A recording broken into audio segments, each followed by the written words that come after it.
Right now, Kelly Khumalo's lawyer, Magdalene Moonsamy, was instructed to leave court this morning. It came moments before court proceedings in the Senzo Meyiwa murder trial began. Moonsamy was on a watching brief, but one of the defense lawyers objected to her presence in court. She joins us now live to give us reaction. Thank you very much for your time here on eNCA, Ms. Moonsamy. Just firstly, were you surprised by the court's decision to tell you to leave? Absolutely not. I was not surprised. You would know that from Friday's proceedings that there was an objection that was raised in terms of my presence and access to documents. Firstly, for the record, the access to documents that I have had have been given to me. It's only the charge sheet, of which is public knowledge. I have no further access to documents, unlike many other private participants in the matter who do have access to the docket and access to further information. So it was not a surprise. However, I was not asked to leave on a permanent basis. I also further indicated that I would make formal submission. My role is not depleted in the matter. It's for the purposes of complying with the court, and hence it's not a permanent situation. And we respect the court, but we will continue to make formal submissions. Okay, so your formal submissions, just to make sure, it's for them to allow you to, conduct your watching brief in court, physically in court? No. The formal submission has been made and has been accepted by His Lordship, by the defense, as well as the state advocate, the state prosecutor in this matter.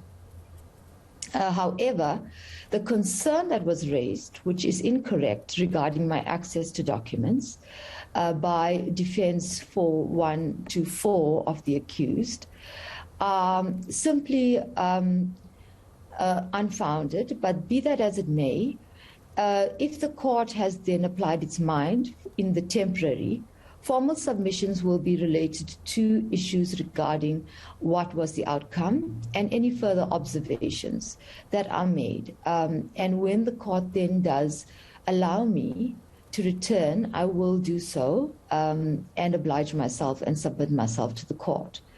Remember, my client is not just a witness in this matter. In terms of charge or count number 3, robbery with aggravated circumstances, which is on the record, my client is a victim. So her rights and my rights, these are the rights that are enshrined in the Constitution, allow her to have representation as a victim. And she is a witness, or well, she's meant to be a witness. But the state has informed us this morning that our client may or not may be a witness, which means she still remains a victim. So that will be the basis of the submission that will be made. Until the state is certain in terms of whether it's going to call my client as a witness and provide such clarity in advance, in the outlining of the matter, the state has sketched out who will be called and what will be the process with regard to the planning of the state's case. But it does not exempt my client from having representation as a watching brief, because she remains a victim in terms of robbery with aggravating circumstances, which is charge 3 on the charge sheet of the state. So do you... Okay. No, you can continue, excuse me. Okay, thank you. The state is uncertain as to whether my client is a witness or not. And this is something that is perplexing, because my client was present. She was attacked, and there is evidence which will continue as you are listening to the investigating officer, Thabo Musai, that will confirm that indeed there was an attack on her and there was the robbery, which was done with the use of force and violence. So the state's uncertainty as to whether my client will be called or not makes the recusal somewhat nefarious, because she remains a victim.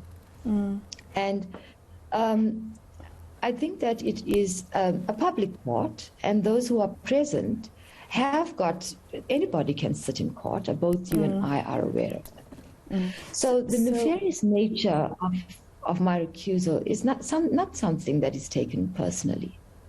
So let me get this clearly.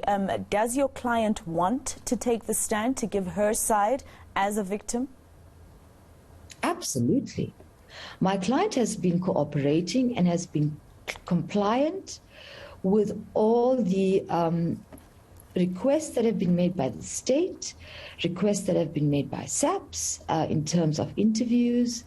So she's waiting for her day to find closure as well. I mean, this is not just closure for an individual, it's closure for many members of the family, for society.